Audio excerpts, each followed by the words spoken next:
వరంగల్ జిల్లాలో పెద్ద పులి సంచారం కలకలం రేపింది. పొలాల్లో అది సంచరించినట్లు గుర్తించారు అటవీశాఖ అధికారులు. ప్రజలు అప్రమత్తంగా ఉండాలని సూచించారు. ఉచ్చులు పెట్టో, కరెంటు వైర్లు అడ్డంగా నాటో వాటిని చంపాలని చూస్తే జైలుకు పంపుతారని అధికారులు హెచ్చరించారు.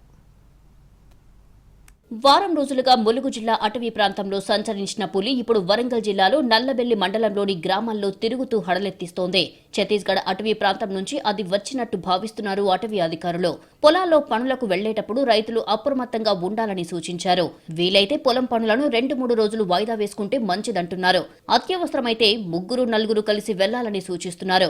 పులి సంచారం తగ్గే వరకు తగిన జాగ్రత్తలు తీసుకోవాలని చెబుతున్నారు. ఈ ప్రాంతంలో తిరుగుతున్నది ఒక్క పులి అని, 2 కావని ఫారెస్ట్ ఆఫీసర్లు అంటున్నారు. రుద్రగూడెం, వల్లినర్సేపల్లి, కొండాపూర్ శివార్లలో పెద్ద పులి అనేది సంచరిస్తున్నది.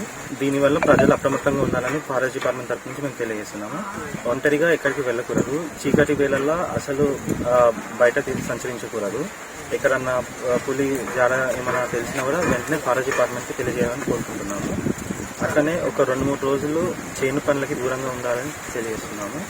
ఈ పశువులు, గొర్రెలు వీటిని కూడా 2 రోజుల వరకు ఎటు బయటికి తీసుకెళ్లకుండా ఆల్టర్నేట్గా ఏమైనా అరేంజ్మెంట్స్ ఉంటే చేయగలని కోరుకుంటున్నాము.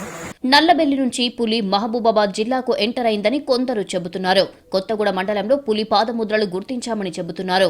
ములుగు, మహబూబాబాద్, వరంగల్ జిల్లాలో విస్తరించి ఉన్న అడవులకు నల్లబెల్లి మండలం కొండాపురం అటవీ ప్రాంతాన్ని గేట్వేగా అటవీశాఖ అధికారులు భావిస్తారు.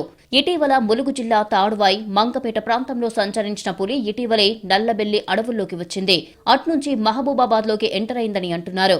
అయితే ఇది వేరే పులా లేక అదే ఇటొచ్చిందా అన్నది ఫారెస్ట్ ఆఫీసర్లు చెప్పాలి. పులి ఎక్కడ తిరిగినా అప్రమత్తంగా ఉండాలి కానీ ఉచ్చులు పెట్టి, కరెంటు వైర్లు అడ్డంగా పెట్టి వాటిని చంపాలని చూస్తే జైలు పాలవుతారని అధికారులు హెచ్చరించారు.